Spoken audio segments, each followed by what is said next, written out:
अंबाजोगाई नगर परिषद 2025 च्या निवडणुकीच्या प्रचारार्थ अगदी काही वेळामध्ये राज्याचे उपमुख्यमंत्री माननीय अजितदादा पवार या ठिकाणी उपस्थित राहणार आहेत।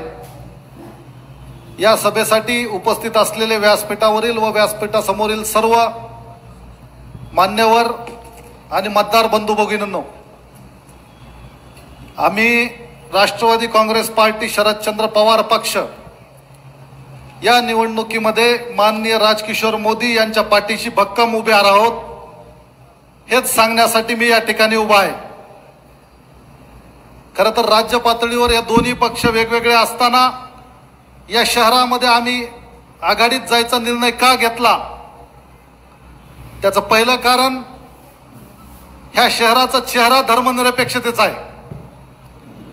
ह्या शहरानं कधी जातीवादी विचारांना साथ दिली नाही आणि तो चेहरा कायम ठेवण्यासाठी, पुरोगामी चेहरा कायम ठेवण्यासाठी आम्ही त्यांच्याबरोबर जायचा निर्णय घेतला।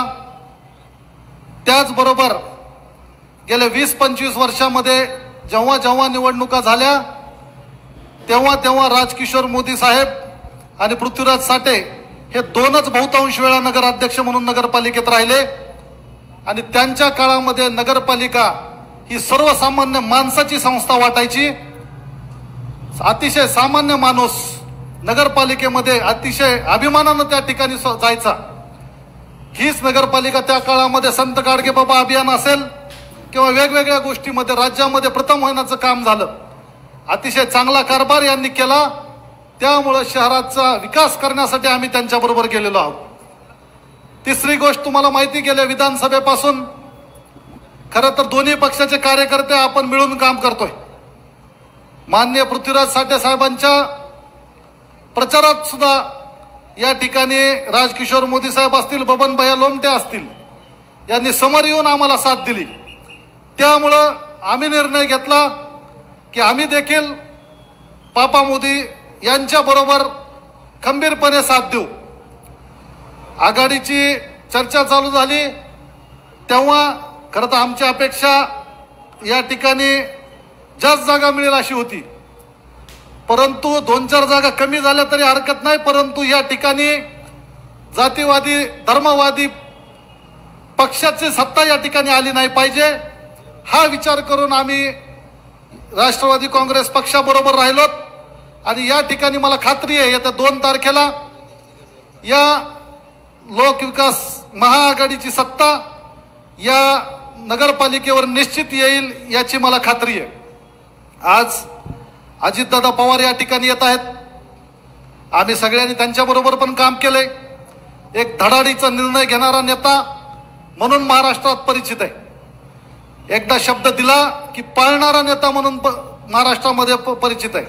आपल्या मेडिकल कॉलेजला आत्ताच त्यांनी 1100 कोटी रुपये दिलेत। या ठिकाणी ते पालकमंत्री आहेत। अशा वेळेस आपल्या शहराचं त्यांच्या हातून विकासासाठी आणखीन योगदान मिळावं यासाठी देखील आम्ही या महाविकास आघाडीमध्ये आहोत। आम्ही आमचे सर्व कार्यकर्ते, आमच्याबरोबरच इतर जे काही मित्रपक्ष आहेत, समाजवादी पार्टी असेल, मनसे, रिपब्लिकन पार्टी, हे सर्वच लोक आम्ही सगळे मिळून मोदी साहेब आणि त्यांच्या सर्व पक्षाच्या बरोबर नगरपालिकेमध्ये खंबीर आहोत। त्यामुळे येत्या 2 तारखेला निवडणूक झाल्यानंतर 3 तारखेला आपण सर्व मिळून एकत्रित गुलाल उधळू याची मला निश्चित या ठिकाणी खात्री आहे।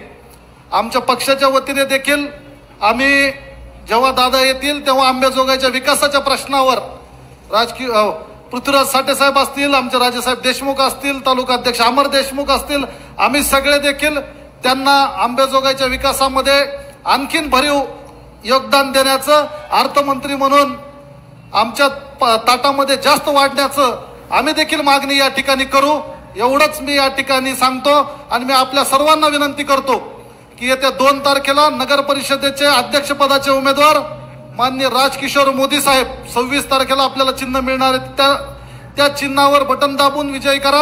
आणि सर्वच नगरसेवक, इथं मी सांगताना एक गोष्ट आवर्जून सांगू इच्छितो की वार्ड क्रमांक 3 आणि वार्ड क्रमांक 11 मध्ये आमची त्या ठिकाणी मैत्रीपूर्ण लढत होत आहे, परंतु सर्वच नगरसेवक आपल्या आघाडीचे निवडून यावे आणि त्याचबरोबर नगराध्यक्ष पदाचा उमेदवार देखील या ठिकाणी आपला निवडून यावा, यासाठी आम्ही सगळेजण प्रयत्न करू, एवढंच मी या ठिकाणी सांगतो आणि माझी रजा घेतो. जय हिंद, जय महाराष्ट्र.